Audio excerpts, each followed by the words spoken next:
Halo guys, dunia ini sekarang sedang heboh kembali dengan kasus SARS-CoV-2 varian baru yang dikenal dengan sebutan Omicron, yaitu B11529. Kali ini saya akan menjelaskan ya, apakah Omicron itu, namanya sih keren ya. Saya Dr. Royman Simanjuntak kembali bersama Anda di Royman BTKV Channel.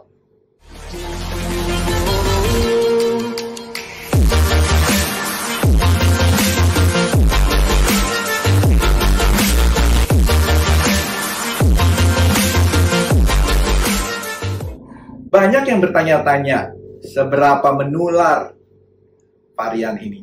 Bagaimana tingkat keparahan yang disebabkan penyakit ini?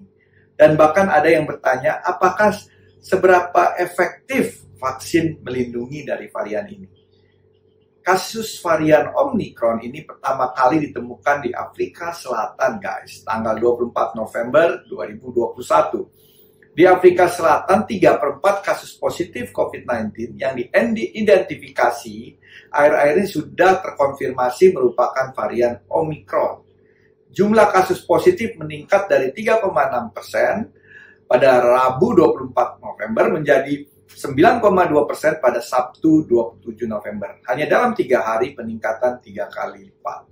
Sejak varian Omicron ditemukan, beberapa negara lain seperti Australia, Italia, Inggris, Belgia, dan Belanda juga telah mendeteksi varian tersebut.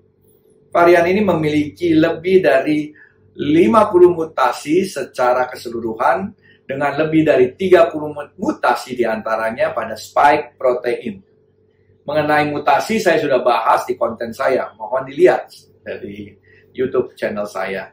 Hal ini menyebabkan kekhawatiran di mana-mana. Varian ini mungkin lebih menular, lebih ganas, dan meningkatkan risiko infeksi berulang. Tapi sampai saat ini gejala dan varian Omicron belum jelas, guys. Apakah menyebabkan gejala yang lebih berat dari varian lainnya? Laporan BBC News, gejala yang ditimbulkan sangat minimal, mulai dari kelelahan yang ekstrim, tenggorokan yang kering, nyeri badan dan kepala. Dan kasus terbanyak, guys, ditemukan pada pria usia muda. WHO menyatakan bahwa vaksin tetap penting untuk mengurangi tingkat keparahan dan kematian penyakit, termasuk untuk melawan domain lain yang sedang beredar. Kemungkinan peningkatan penularan atau resistensi vaksin masih dalam tahap penelitian. Kasus infeksi varian Omicron di Afrika Selatan kebanyakan pada individu yang belum divaksin. Namun, gejala maupun morbiditasnya tidak ada perbedaan antara yang sudah divaksin maupun belum divaksin. Bagaimana dengan Indonesia sendiri? Sampai saat ini belum ada laporan mengenai kasus ini. Tapi Kemenkes sudah mewanti-wanti untuk kita waspada. Ya, terutama ya untuk adanya kemungkinan kasus ini masuk melalui perbatasan atau border.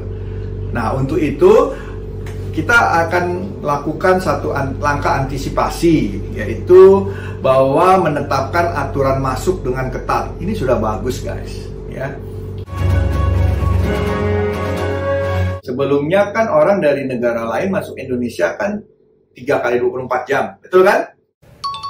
Nah, sekarang penutupan sementara pintu masuk ke Indonesia bagi pelaku perjalanan dari negara wilayah dengan transmisi komunitas kasus Omicron dan negara yang secara geografis berdekatan, yaitu seperti saat kedatangan dari Afrika Selatan, Botswana, Zimbabwe, Angola, Malawi, Hong Kong, ya, berlaku bahwa WNA di mana yang visa itu ditangguhkan sementara. Nah, tapi juga diperbolehkan masuk ke Indonesia bagi pelaku perjalanan dari negara wilayah dengan transmisi komunitas kasus Omicron dan negara secara geografis berdekatan, seperti saat kedatangan dari Afrika Selatan, Botswana, Zimbabwe, Angola, Malawi, Hong Kong. Berlaku juga bagi WNI, tapi dengan prokes salah satunya karantina 14 kali 24 jam. Jadi masih dimungkinkan WNI masuk. Nah, bagaimana dengan kondisi saat ini? Ya, memang pemerintah sudah menetapkan bahwa beberapa daerah Dan dari level 1 menjadi level 2, contohnya di DKI. Ya, untuk mengantisipasi penyebaran kasus COVID-19 yang akan meningkat. Ya. Nah, guys, kita tuh sebenarnya tidak boleh panik, guys, ya. Ini kan baru berita ada varian baru Omicron, ya. Terus ada yang bilang juga varian Delta Plus, ya. Tapi kita merasakan saat ini kasusnya memang masih belum meningkat, ya. Nah, tetap waspada, guys, ya. Tapi juga jangan panik, ya. Tetap beraktivitas dengan tenang, dengan baik.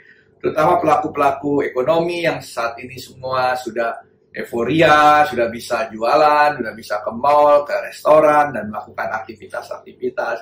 Tetap waspada, jaga protokol kesehatan 5M, mencuci tangan, memakai masker, menjaga jarak, menjauhi kerumunan, dan mengurangi mobilitas. Oke, guys, ini adalah info tambahan untuk kasus Omicron, ya. Dan pertanyaannya, pemerintah tetap menjalankan akselerasi vaksinasi. Ini adalah salah satu anjuran WHO. Kita harus dukung supaya masyarakat tetap kebal terhadap COVID-19 dan untuk mencegah mortalitas dan morbiditas lebih baik menurun. Sampai ketemu di konten berikutnya, guys. Jangan lupa subscribe, like, komen, dan share.